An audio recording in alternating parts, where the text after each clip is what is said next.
we have Rachael Dunseath here, who is the founder of Myroo. How long's Myroo been going for? I've just been on your website. Have you redone that recently, your website?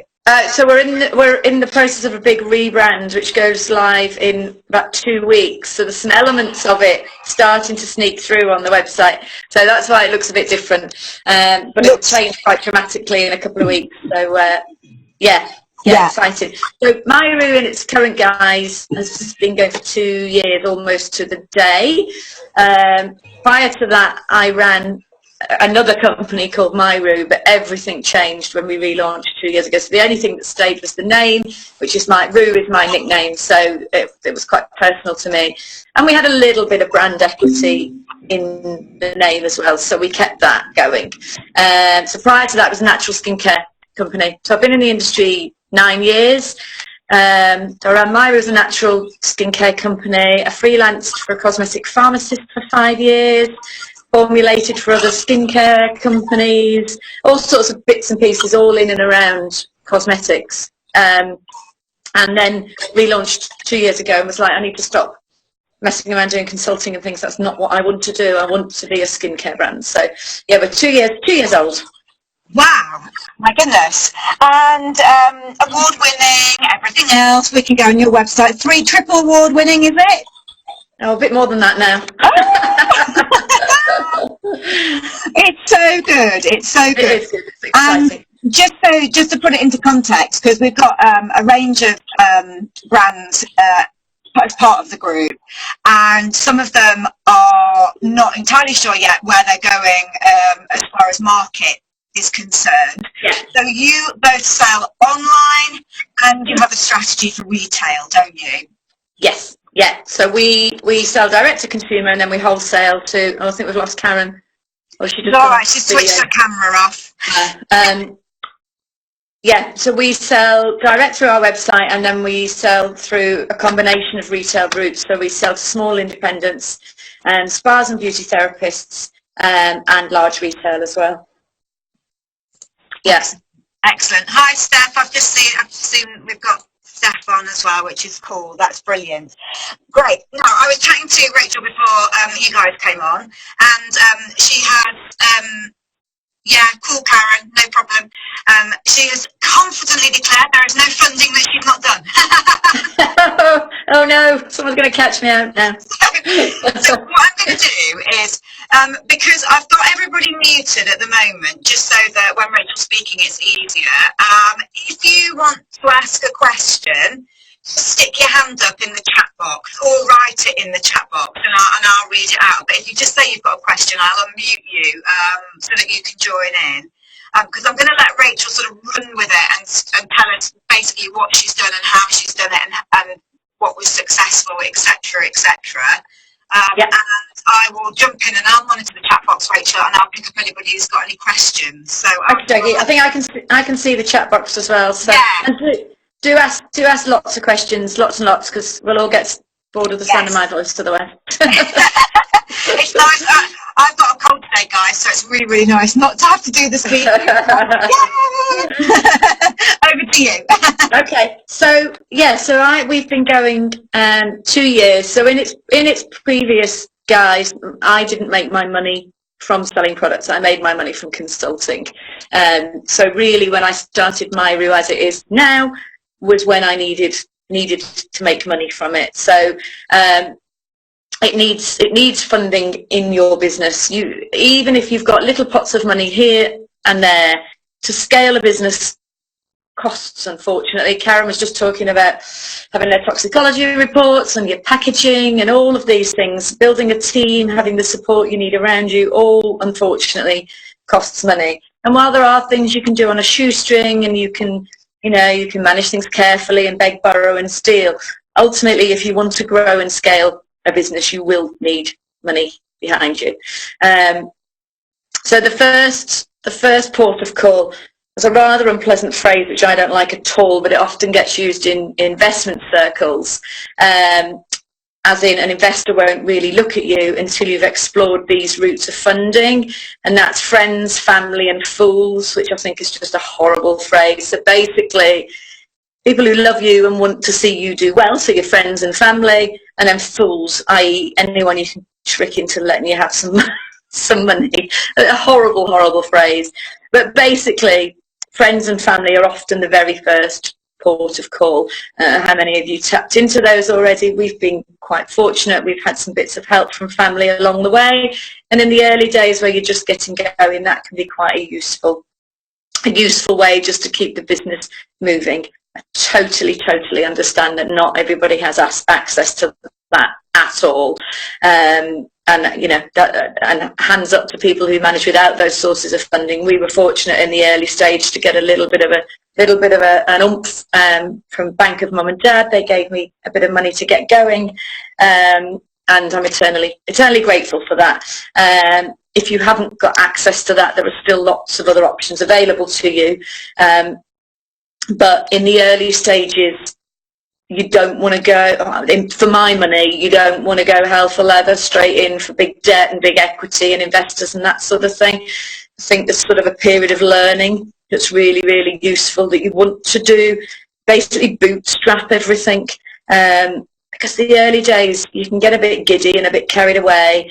And it's very easy to burn through the cash in those early stages. So if you haven't got the cash, it forces you to focus, to look at what's really important, where you want to spend money and where you don't. So it's worth looking at the Lean Startup Model. It's a book, Rachel, I'm sure you're aware of it. I think it's called, I can let you have the proper name after, Rachel. I think it's called the Lean Startup. I think it's just what it's called. And that talks about getting your business off the ground on very little money. So you get to market lean without spending lots of money, and you get to market quickly. So you don't spend lots and lots of money trying to make absolutely everything perfect and absolutely everything as it should be. You get yourself out there and you start selling as quickly as you can. There's another saying that gets bandied around, that if you don't look back at your launch version with slight embarrassment, you launched too late. And I know now, I look back at what we went live with and the website and the packaging and that sort of thing, and I think, oh gosh, look at that, you know, but we're 2 years on and we're evolving and we're learning. So in the early days, bootstrap, spend as little as you can to get as much bang for your buck as you possibly can. There will then come a point where you do need money, and you know, marketing costs and trying stuff costs. So, you know, testing Facebook ads costs a lot of money, testing different advertising campaigns costs money. It all costs money, and you have to have the money available to test different things within your marketing. You're going to need to build a team as you grow. Now that might not actually be members of staff, that might be freelancers that you work with. It could be any number of different things, but you'll need the money to scale. Working with big retailers is amazing, but they have a lot of hoops that they make you jump through, and that can cost money up front as well. So having some money in the bank will give you flexibility to do those sorts of things and to take opportunities that you might not otherwise be able to afford. I don't know all of your personal setups, but my husband has now joined me in the business. So our business is now, our mortgage and putting food in front of the kids and hopefully ourselves is dependent on the business. So we have to have money in the business to pay ourselves. It's not an option not to. There's no one else bringing the bread home. So I just scribbled down a list of the ways that I've done it. So I actually funded the first 12 months of my business through competitions, a variety of different things that I did, but primarily pitching competitions. Actually, let me rewind before I go through all the different routes. They've all got one thing in common, and that is to secure any of these routes of funding. So friends and family aside, because they'll give it to you because they love you and they want you to succeed, all these other routes that I'm about to go through will require you to know your business absolutely inside out. So there is not one of these that you will successfully get if you don't know every little thing about your business. And knowing your numbers, I'm sure Rachel's banged that home as well. It's tedious, it's hateful. We don't want to do that. We want to make lovely smelling products in pretty boxes, but knowing your numbers is absolutely crucial. And that's true even if you're going to enter competitions and pitching competitions. So I would heartily recommend that you all hone a 60 seconds pitch. If you can't describe your business in 60 seconds, then you need to look at what your proposition is. It's probably not tight enough. You probably haven't nailed your market. It's not an issue. It's just something you need to work through. But being able to do that 60-second pitch is quite crucial. If anyone's particularly interested in pitching, I'd be really happy to talk through building a 60-second pitch. But once you've got that 60-second pitch nailed, and you've got the structure of that, you've got all the little nuggets of what your business is about then. So it's what, what's your USP, what makes you stand out, where you are currently in your business, in the process of building your business. So are you, pre-startup, are you post-startup, are you startup phase, how much traction you've got, have you sold already, have you not sold already? So all that information, once you've got that bank of information built, you'll just find yourself using it all the time. So the stuff that we've got, we use, it underpins all our marketing activity, it underpins when we go for funding. It's just about knowing the heart of your business. So the first year business I funded through entering pitching competitions, and I raised £15,000 in that 12 months through winning pitching competitions. So I know, and it's free money. It's prize money. So you get one of those big comedy checks and you get your photo taken and off you trot, and the money's in your bank account a little bit later. It's not for the faint-hearted. I get that. And actually, if you'd have told me 2 years ago that was how I would raise money for a while, I wouldn't have believed you, because it put the fear of God into me. It was not my favourite thing. But actually, once you've got that 60-second pitch sorted, you become really confident in talking about your business. It's still scary getting up and standing and talking in front of people, but you know your subject matter better than anybody else. So you know whatever questions you get asked, you can answer, because it's your business. So those are just a case of looking around, keeping an eye out, Googling, connecting with entrepreneurial hubs in the area, because often they get pots of money from sponsors or other local businesses or the government or that sort of thing, and they put up pots of money. They vary in size. I think the biggest I got was 5,000. I got 1,000, but those are decent amounts of money in a startup phase. They free you up to do a project or a piece of work. £1,000. Sure, none of us would turn down. So that was very much how we sort of got the business going, got the business running in the early stages. We've got another joiner, have we? Or is that you? Oh, you just turned your. Is that you, Rachel? Turned your. No. So we've got a ghost. We've got Charlie. Charlie's come in here looking ghostly. Hello. There she is. Hi, Charlie. Hi, Charlie.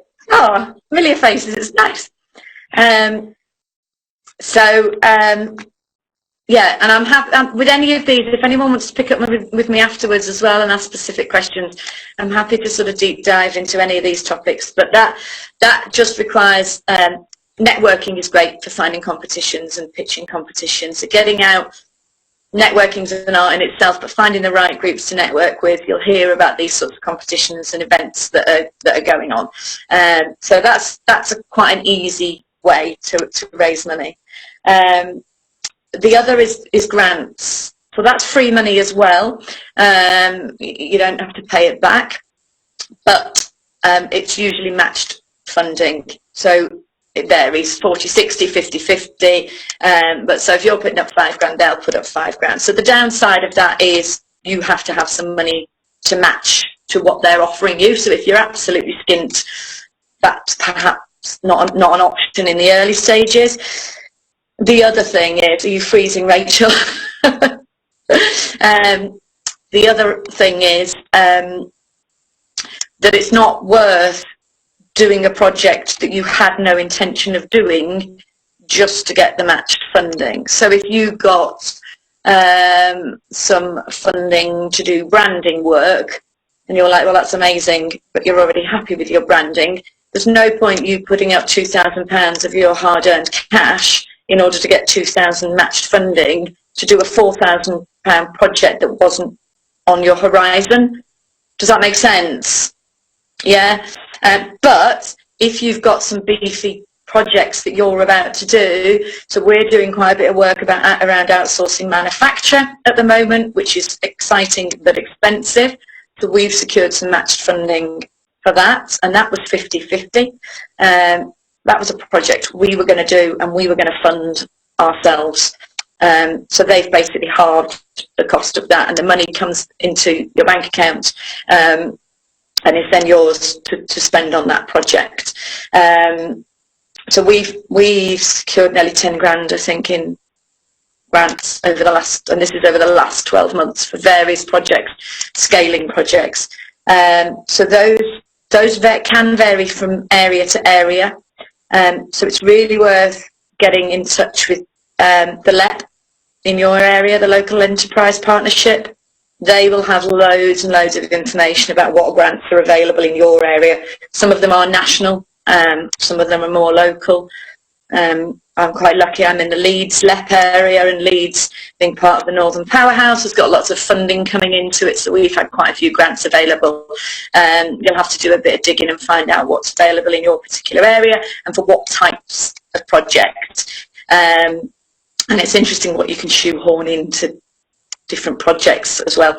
I'm quite lucky, I've got my husband, so he's in the business, he's much more logical and practical than me, so he's done most of the application process for the grant funding.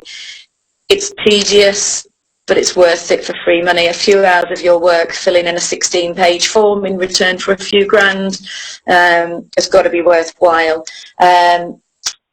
There is a website called House Business, which has got lots of details of different grants that are available.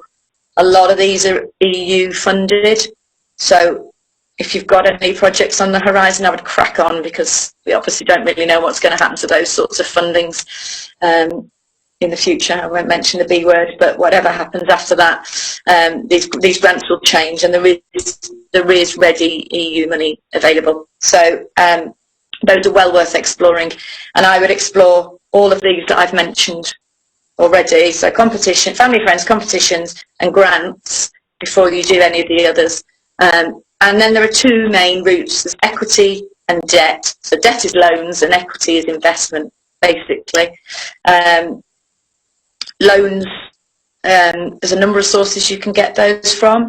I'll be honest, we've had no luck with getting lending from the bank at all. Actually, that's not fair. We've had an overdraft facility from them, so that's not strictly true.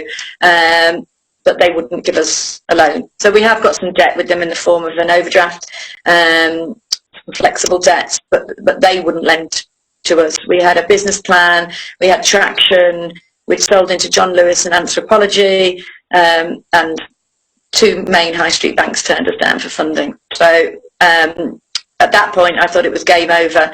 But there is a number of lenders who are backed by the government to lend to start-up businesses.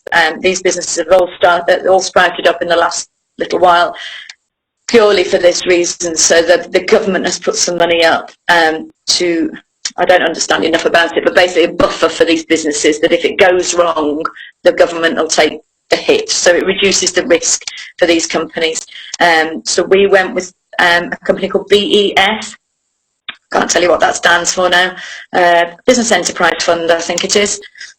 So they have a pot of money specifically to lend to small businesses, and they are much more ready to do it. They understand the startup journey.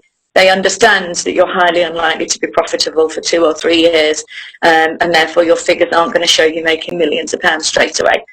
And they were brilliant. They handheld us through the whole process. Again, lengthy application form. You will need to know your numbers, your USP, your target market. You'll need a marketing plan, all of that stuff. But actually, those are all really useful exercises to go through anyway. You should probably have those things, even if you're not going for funding. So it just forces you into doing them, really. So we went with BES. They were brilliant, and actually we really enjoyed working with them, and so much so that they did some PR on us at the end of the whole process as well. So not only did we get the money, but we got a little bit of PR coverage from it as well. I think that all the different lenders, there are others. So BEF is the one that we used, and I don't think they're local. I think they're national. There are others as well. They all work on the same basis, that they're backed by the government. And I think all the details for those are on the House Business website as well. The LEP, again, your local enterprise partnership, will be able to give you more information about those types of lenders in your area and who a contact point might be. And then finally, there's equity. So taking on an investment. For me, that was the biggest decision of all. We've just closed our first round of investments. It's very different to all the others, because you're not giving away your business, because you're getting something in return for it. It is a business decision, but it's quite emotional when you're a small startup letting somebody else into your business. I think you've got another talk next week, haven't you, Rachel, on securing investment. It's a difficult process, and they will look under the bonnet of your business more than any of those other processes.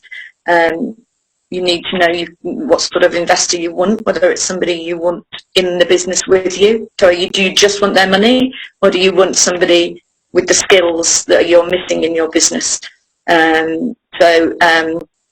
I don't know, maybe you might get someone who runs a marketing and branding agency, or you might have someone who comes from an accountancy background if, your numbers are the bit that you're not so strong on, that sort of thing. So you've got to work out personally what you are looking for from an investor.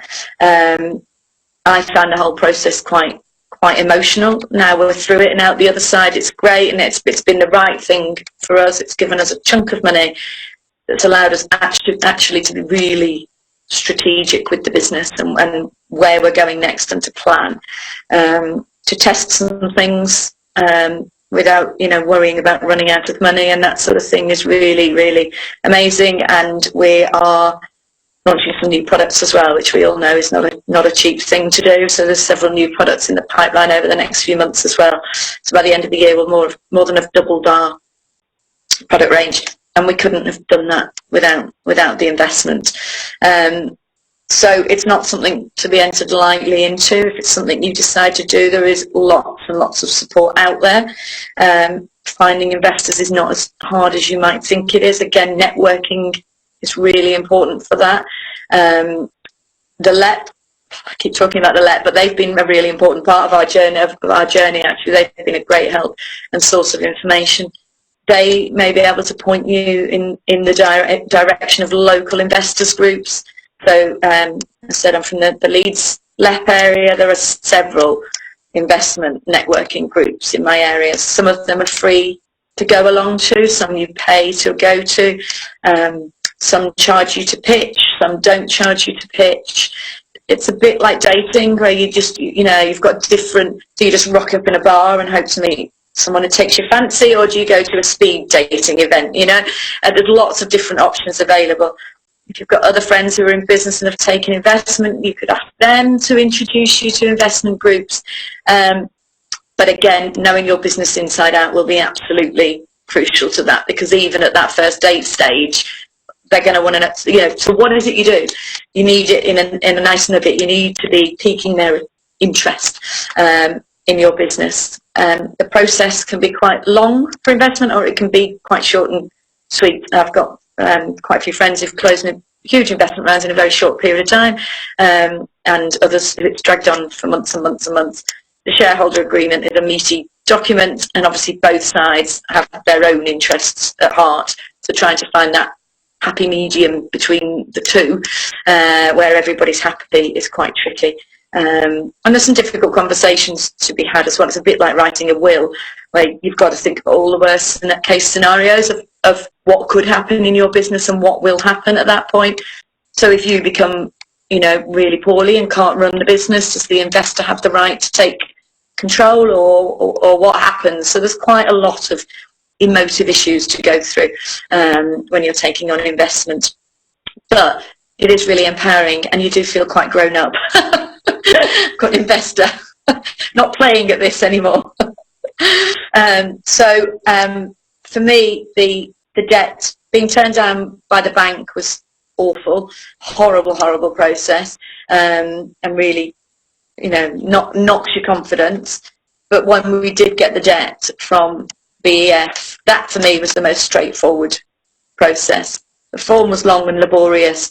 There was very little emotion with it, because even with the friends and family piece, that's quite emotional. They're giving you their hard-earned cash, where this is a business transaction, but they're not owning part of your business. It's just on a loan basis, and at some point, you'll pay off that debt and you'll be unencumbered, and away you go. So for me, the debt was the easiest, I think, of all the routes, the least emotional, the simplest transaction.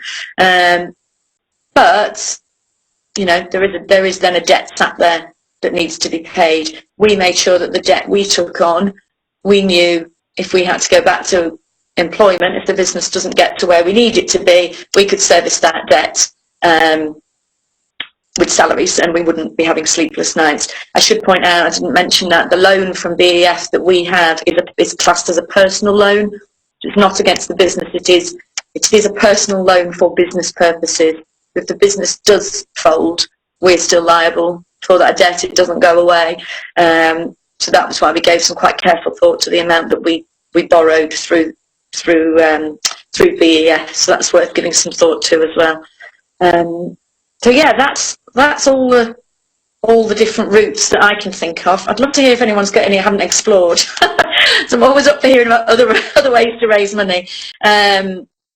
It's not easy, any of it, and as I say, it's the core is knowing your business inside out. And some of the processes are a pain in the neck, and they're laborious, and they're form filling, or the pitching route is cringy and embarrassing. But you have, as a business owner, got to learn to put yourself out there. And actually, the good thing about the pitching route is it raises your profile as well. And pitching is a really powerful way to tell a room full of people about your business in a really quick amount of time. So if you're pitching to the right sort of people, so the biggest pitching competition I did was to 300 people in Leeds Town Hall.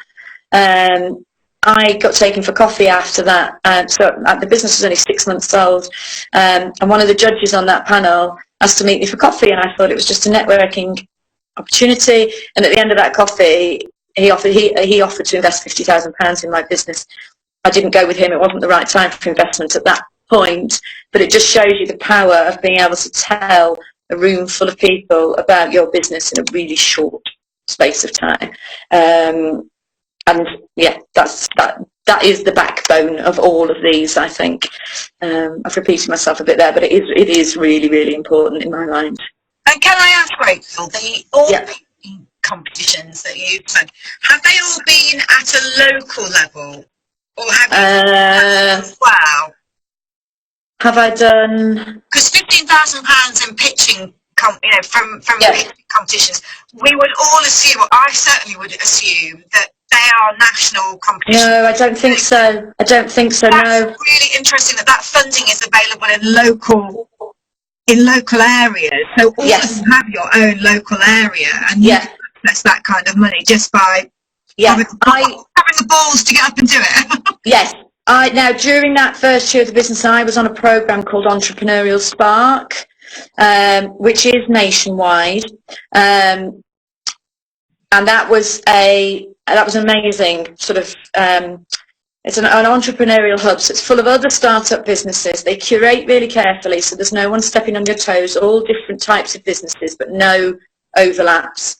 And so mine was in Leeds. It's a little hub, but it attracts the what do they call it? The community, the business community, are attracted to that hub. So that hub attracted mentors, it attracted investors, and people would send information to the hub. So for us, we found out quite readily about events that were going on. So being able to tap into that information is crucial. So I think they were all Yorkshire region. So I did Leeds, I did York, Did I do mine? Have done one in Manchester. I can't remember. It all blurs because I did a lot of business pitching as well. That was just pitching, not for money. Because to me, I'm really surprised about that. I'm like, oh my gosh, £15,000 for a startup. Yeah. That's an awful lot, an awful lot of money. And that, as you said, is free money. That you've got to have the, yes. you've got to put the time and the effort in, and you've got to have the balls to get out there and do that. But that's free money. Plus it is. The fact that potentially you had another £50 investment off the back of one of those pitching competitions. Exactly, yeah, exactly. That's pretty awesome. I will caveat that. So during that time, I've got a mentor that I work with as well, and actually Phil, who's now in the business with me, did say you need to stop pitching and actually now run the business. Yes. So what it did become quite time consuming. It is quite time consuming. So I was doing a 1-minute pitch, then I was doing a 5-minute pitch, then I was doing a 20-minute pitch. I was writing and practicing different pitches for different audiences, different slide decks, travelling around, going to all these different places. So you do need to make sure you do. I did take my eye off the ball, I think, a little bit, and almost got sort of, I'm pitching again, rather than actually, right, this is great, but what are we doing with the business, and where are we going with the business, and that sort of thing. So I would caveat that I was probably fairly extreme with it. I don't know. Through being in that entrepreneurial program, I've got a lot of entrepreneurial friends in the Yorkshire region, and lots of them have raised 4 or 5 grand. So that maybe is a more realistic idea of what you could raise through competitions. But yeah, they are out there. It is just finding the right place. Virgin do a great one. Virgin do. They've changed it now, so they do the pitch up. So they have the buses that go around the country. You get on the bus and you pitch, and you can win £1,000. There's the pitch, which is a big one. Yeah. If any of you are in Scotland, is it called the Edge or the Edge or? We have a Scottish person. Well, we have Scotland. There's a huge pitching competition in Scotland. I want to call it the Edge, but I can't remember. But if you Google Scottish pitching competition, I'm sure you'll find it. A lot of them, like the awards, are annual, so it's about catching them at the right time. Yeah. And tell us about, because I know that you have also been a part of a couple of things that Enterprise Nation have done, and you used funding, or you won funding, not from Enterprise Nation, I appreciate, to do one of the Enterprise Nation. Yes, actually that's an interesting one. Yes, that wasn't on my list. So Department of International Trade have money available as well. So if you're looking at export, they paid for 60% of a trade mission to New York for me. Again, paperwork to fill in. You have to show in your business plan that export is part of your plan. But yeah, I think it's 60. I can't remember if they paid 40% and we paid 60, or the other way around, but a decent chunk of money. And then I went with Enterprise Nation to New York, which was an amazing trip, and just so much information. Came back exhausted, just packed full of information. And then they fully funded our stand-up spring fair this time last year, which was several £1,000s worth of support. Now I don't know if that'll be repeated. They had a pot of money that they had to get rid of, or they wouldn't get the pot repeated. So they threw it at some of us who were already working with them. But you don't ask, you don't get, and they do have pots of money for all sorts of projects. So again, make contact with your local DIT person. Again, if you don't know who they are, the LEP will know who they are. And they have all sorts of information and grants and funding and advice. Again, if export is not part of your plan, don't go off, I like Karen's phrase, don't go off down a rabbit hole, because actually export can suck you up and take up a whole load of your time. If that isn't where you're at yet, it's not on your, not on your plans, then park that knowledge for when it is part of your plans. But I wouldn't go chasing after it just because there might be a bit of money available. Yeah. That's cool. I was making notes through it, so I'm just having a look. I'm throwing open. Has anybody got any questions while I'm going back through my notes? You're all muted, so you'll need to unmute yourself if you've got any questions that you want to ask. Ooh. I've got a random one. It's not quite about financing, but it will be. But while I'm just going back, somebody had asked who couldn't be here tonight. Stella, she just had a general business question, so I'm going to just there. She wanted to know. She's in startup phase, at real startup phase, and she wanted to know what was the most difficult part of your journey as far as reaching your sales goals. Which was the part that you really found them the most difficult? Specifically to sales goals, or just generally? Well, she said sales goals, but I think sort of generally what's been the most challenging for you to get where you are? So for me, it was a personal belief journey. So I had a horrible imposter syndrome, which made the pitching, I think, was my way of fixing that. I used to be in corporate land before I had my family. I'd had a really successful career. I'd stepped out of that, worked from home around the kids, and then here I was back again with this idea. So for those of you who don't know, Myroo's an allergy and sensitive skincare brand based on my own experiences, and I had absolute belief in the business idea. I didn't doubt that the business was right. I had doubt in whether I could do it or not, and that was actually stifling growth. So when I arrived at Entrepreneurial Spark, that was my obstacle. That was the barrier. I was sort of self-sabotaging, and so I started throwing the backbone of Entrepreneurial Spark is pitching. You pitch all the time. Bless you. And so I think I threw myself into that to try and force myself out of the other side. And it's still, I think everybody has a bit of self-doubt, don't they? Especially when you're on that business journey, like Karen said earlier, the roller coaster where you're just like, oh, what am I doing? This is ridiculous. But it still happens, but it has fixed itself quite a bit.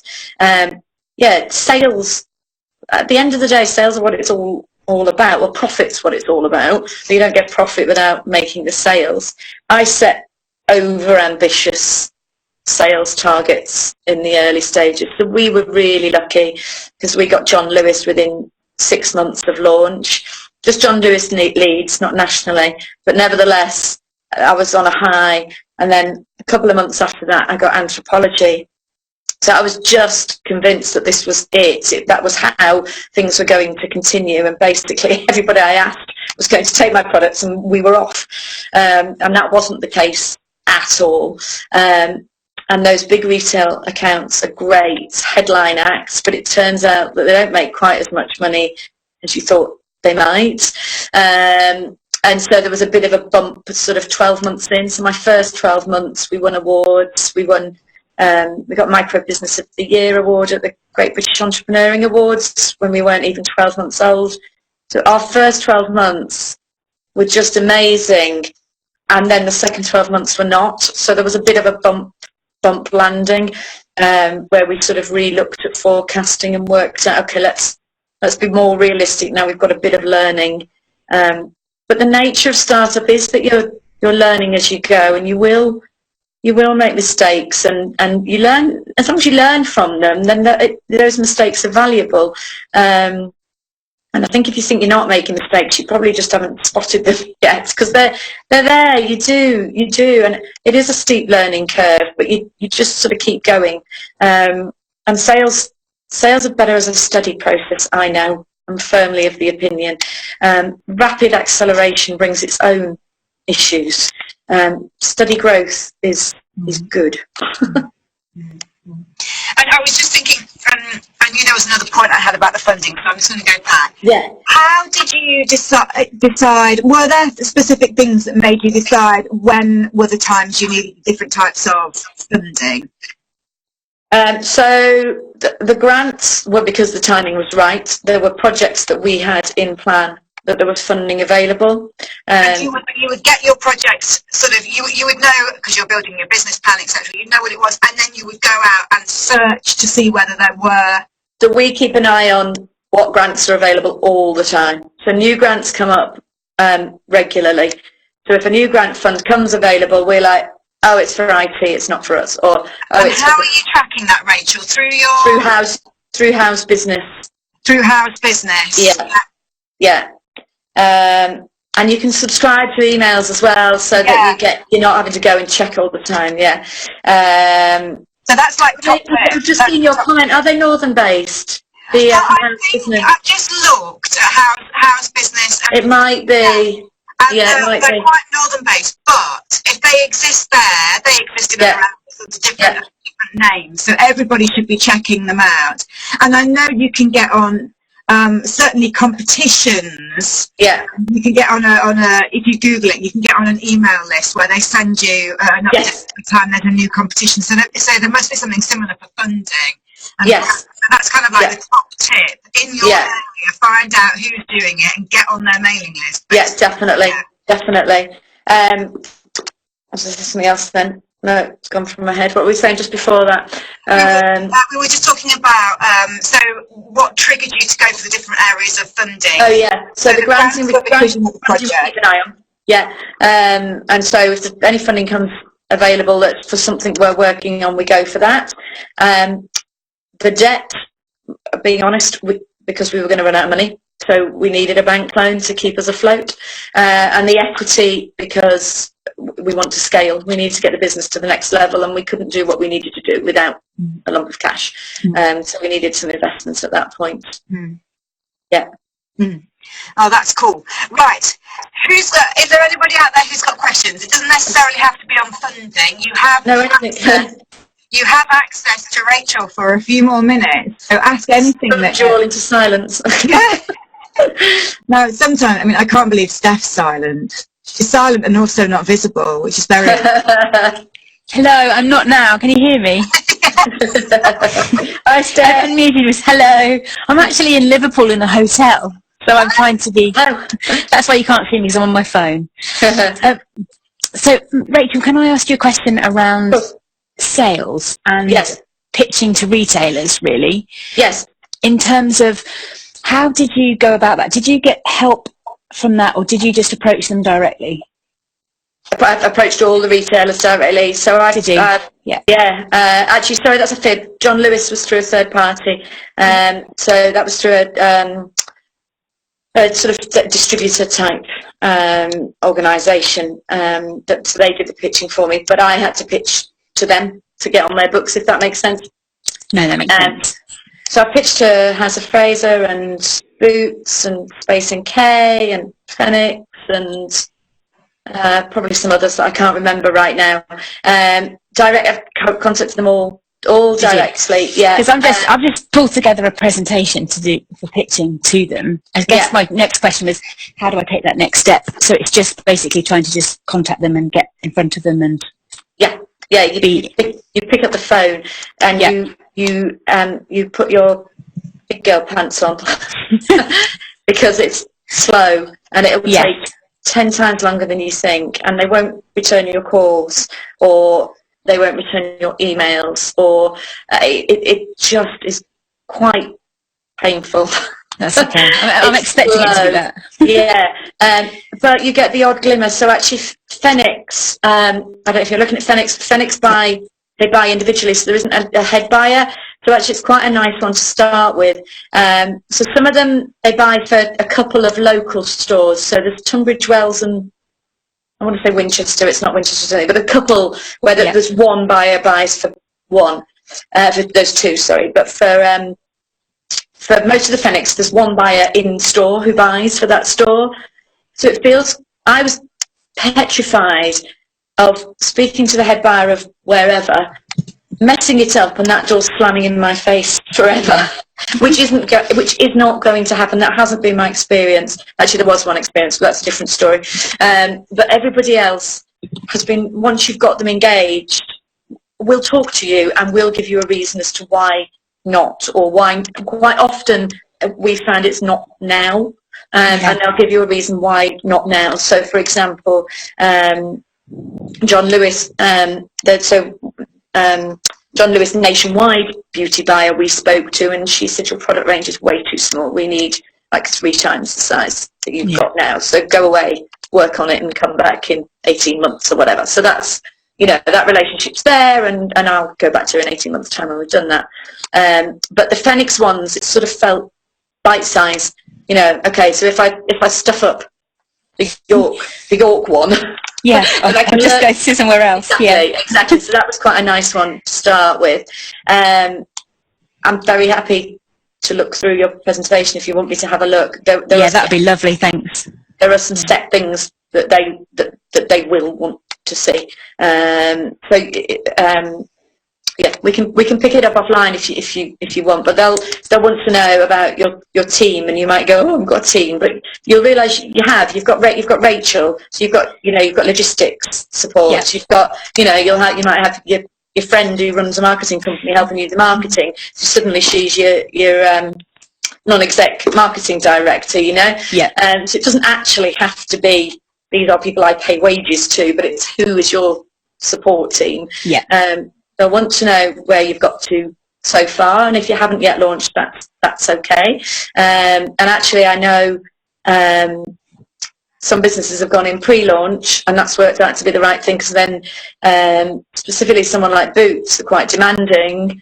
So actually, I know of one company who went to them post-launch, and Boots wanted them to change all their packaging, so they had to go back and do it all again. So it doesn't really matter where you are in the journey. It's you can work with a retailer wherever you are in your process. And I think the biggest thing is just to remember that they are just human beings.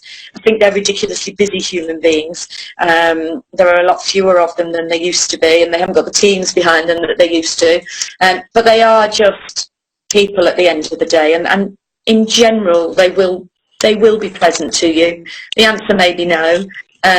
If the answer's no, get a why, because that's so powerful, that's so useful as to why not? Do you not think you can sell it? Have I got the branding wrong? Do you not think, all that information helps you then. So when we pitched to Boots, they absolutely loved it, loved the packaging, loved the proposition, but the combination of our price point and our niche made us too small for them, so they didn't think that they had the market that we needed, which was fine. And actually, being honest, we weren't really sure Boots was quite right for us either, but it was a brilliant process to go through. So we now know, okay, so actually we're not big, huge chains. We are more niche, boutique department stores rather than, your Superdrugs and your Boots and your Holland and Barrett and that sort of thing. So it's good to find that out, isn't it? Yeah. But have you got my email address? I think I have, Rachel. Yeah. I'm sure I'm on a list with you, aren't I, somewhere? Yeah, probably. Or Rachel can let you have Rachel's, it. Or you can ask me on Rachel's Indie. Message me on Rachel's Indie. Yeah, we'll do. Yeah. I'll happily have a look for you. Brilliant. Thank you. No problem. Oh, thanks for your help. I'll mute myself again. Okay. Has anybody else got anything that they want to ask Rachel before she goes? I'm just going to check on Facebook and make sure that no one's put any late entries in. Where are we? No, I think that is it. Wow. Well, I think if there's, we can check them down here. I think that is pretty impressive. Thank you very much for giving up your time, Rachel. I can't get beyond that free money. I'm stuck at that free money. So everything that Rachel's mentioned, I've tried to put links into the hub, guys, of all the different things. So the book, the entrepreneurial spark. I found the Edge, Lucia, which is the Scottish thing. I've tagged you in that, so that's in there. plus the Department of International Trade, and the 2 sort of northern-based ones that you mentioned, just as an example of what we can be looking for in our own area. Yeah.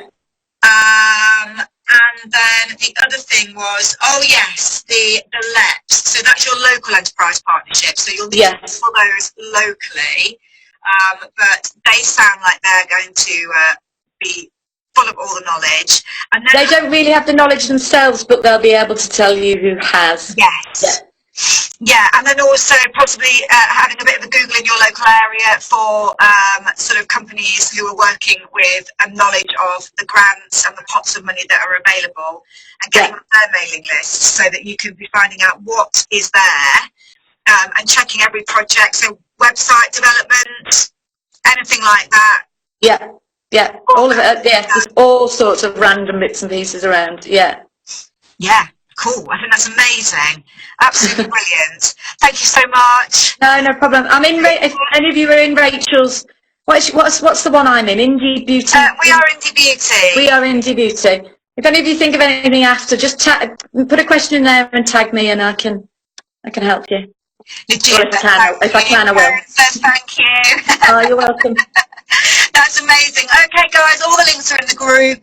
I will post this recording as well in the next before the end of tonight. So if you want to rewatch it, and to anybody who is watching it on the replay, and you want to contact Rachel, let me know.